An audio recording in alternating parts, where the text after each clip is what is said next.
Hey everybody, it's Justin the Diabetic, and this week we're going to talk about my 10-day Dexcom G6 sensor sample that I got from my endocrinologist.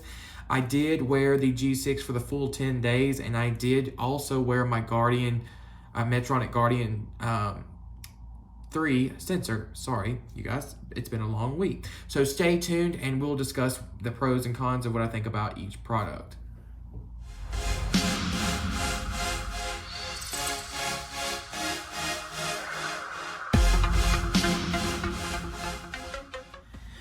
Alright, so I do want to start this week off by apologizing to you guys. I wanted this video to come out last week. However, due to the current chaos in my life from switching jobs, selling one house, trying to now buy another, and starting my first week at my new job in Amarillo, I just didn't have time to get the video out for you guys. So here it is, Thursday, April the 21st. I'm recording this video. I've had time to kind of think and mentally prepare about it.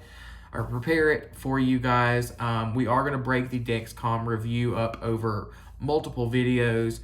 Next week's going to be focused mainly on the data. This week I'm going to kind of show you guys some screenshots that I took, the readings of both my Medtronic Guardian sensor as well as the Dexcom on my iPhone. I'm going to show them on my iPad, and then after I have time to get home next week and kind of review the data in the Dexcom system as well as my Medtronic system and kind of compare them, I'll give you a more technical review of the two. So let's get started. To start, I would love to have my Dexcom packaging. I do not. I will include that in next week's video for you guys.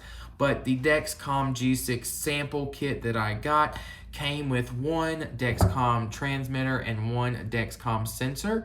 The sensor comes in the Dexcom inserter. You break the safety off, apply it to the skin. I did wear my Dexcom on my right arm, place it over the skin, and it fired so rapidly, you guys. I was blown away with the insertion process of the Dexcom compared to the Medtronic. I literally removed the inserter and looked and was like, wow, was that it? And that's not me trying to be dramatic. It was truly painless, and I did not realize that the sensor had been inserted. After the week, I did remove my Dexcom from me on Monday when it did expire after the full 10-day cycle, and I kind of understand a little bit why the Dexcom inserted that way. So I do have the Dexcom sensor, and I hope you guys can kind of see that. I'm gonna try to show it to you. The Dexcom does insert itself at a 45-degree angle, and the Medtronic Guardian sensor inserts itself at a 90-degree angle. I think the 45-degree angle with the Dexcom makes it more beneficial. The insertion process is a lot less painful. So, with that being said, let's talk about the comparison between the two sensors. The Medtronic sensor, like I just said, inserts itself at a 90-degree angle, and then the user is responsible for removing and retracting the needle that is inside of the little sensor cannula thingamabob is what we're going to call the little piece that stays inside your body. So when you do that, it kind of makes it difficult, one, to insert the transmitter or the sensor by yourself, and two, it's kind of hard to remove and get it all taped up properly the way that Medtronic wants with the two pieces of Medtronic tape because of all that extra stuff. The Dexcom only has its adhesive backing that is on it. Sorry, it's a little broken for me removing the transmitter. It only has this adhesive backing. Now I did, to do an accurate test of the two sensors, I did not apply any adhesive promoter or anything like that. I simply took a shower. When I got out of the shower, I dried myself off. Once I was thoroughly dried and my skin had cooled down, I inserted both the Medtronic and the Dexcom. Dexcom was on the right, Medtronic was on the left, and I wore both of them.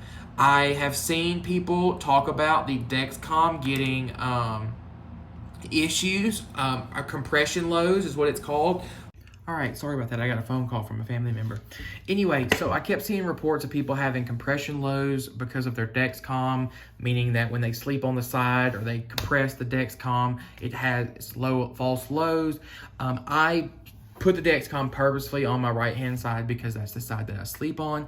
I did not experience this issue, which I didn't experience the issue with a Medtronic pump either. Not that I've heard it as much with the Medtronic. The one thing I can say that I'm impressed with, I hope you guys can see, is you can tell that Dexcom, this little needle part, is still extremely straight. My Medtronic one, typically when I take it out, is always bent or some sort of deformity to it. The Dexcom did stay on. I didn't have any problems with the adhesive for the full 10-day cycle. I was actually trying to extend it, but due to me being in a hotel and had limited supplies, I couldn't get the transmitter popped out easily enough to extend it. But here is the little transmitter for the Dexcom. For those of you who aren't aware, it has a little notch that fits in the notch here on the end, and then it will pop and clip into place, and that's the way that the Dexcom G6 looks and functions. And then once you remove your sensor and you go to take the transmitter off, because the transmitter, I do believe is good for an extended period of time. The sensor is only good for 10 days. You take it off and you can kind of pop this plastic piece out and remove the transmitter. And then all you would have to do is take the transmitter after you insert your new sensor and pop it in there and use your Dexcom app or your Dexcom device and check the start a new sensor. So overall, based on my experience, let's talk about some numbers, just some rough estimates based off some screenshots that I collected. So the Dexcom takes a 2-hour period to warm up. The Medtronic also takes a 2-hour period to warm up. Based on my experience with both devices, they did take roughly 2 hours to get warmed up. Just to kind of show you some information here on my iPad, some screenshots. The Dexcom will give you push notifications, so you can see here my blood glucose was 229 and stable, and I did get a high alert. The Dexcom will send you push notifications on your phone, and I do believe it will also send you the notifications if you have your Do Not Disturb on iPhone. I do believe I was getting those notifications at that time when the Medtronic pump does not. So here's how you can see I had my little widgets set up. I hope you guys can see this. So my Medtronic was saying that I was 245 and stable. I had suspend before low on, and the Dexcom was saying 229 and stable. I felt that the readings were very close. Here's another screenshot of 233 Dexcom, 210 Medtronic. Those were all on day 1 with the sensor, both sensors. Then here's another one where it's 125 on both. Most of the time that they were within 20 or 40 points with each other.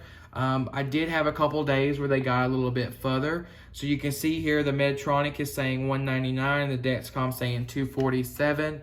I am going to compile my actual finger sticks readings and show those with these numbers to make that more accurate for you guys so you can see all that information. I do have it. So here is the best part. So here is my Dexcom sensor after 7 days. As you can see, it doesn't have any problems with the adhesive material or the taping. It's very well secured. And sadly, here's my Medtronic sensor after 10 days. You can kind of see that there's some problem with the taping. It's starting to remove itself and doesn't, it didn't stay secured like it was properly. So that's one thing I was very impressed with. The Dexcom, I did not feel it, the insertion process. It was very easily to do one-handed. If you are placing it on your arm or in an area that's hard to reach, you press the inserter on, push the button to fire the insertion process, remove it, and then you pop that transmitter in, and that is all you have to do on the Dexcom. On the Medtronic, you're inserting the sensor, you're removing the inserter, you're removing the needle, you're putting a piece of tape, you're applying the transmitter, securing it with the piece of tape that's built on the sensor, and then finally putting your second piece of Medtronic tape. So as you can tell through the process that I just explained, that is a significant amount more work for the Medtronic sensor, and that Medtronic sensor is only good for 7 days, whereas the Dexcom is good for 10. So that's kind of my overview of the two, I'm very pleased with the Dexcom. I don't have any major issues to report with it. The alerts are a little annoying. They are loud. To clear an alert, you have to unlock your phone, open the Dexcom app, and then click OK to get it to fully clear. I think that's a little bit of a pain, but also I was just leaving the app set up the way it is. I did change the alert tone so I would understand that what the alerts were for, because when the first high alert I got with the Dexcom, it kind of sounded like my fire alarm chirping for low batteries. So I was standing underneath the fire alarm for 20 minutes trying to wait for it to chirp. So I hope you guys get a laugh out of that because it truly happened. Other than that, like I said earlier in the video, things are a little hectic in my personal life. Just to give you an overview, today is Thursday. On Sunday, I drove almost 9 hours to what's going to be my new home in Amarillo from Louisiana. And I started my new job on Monday.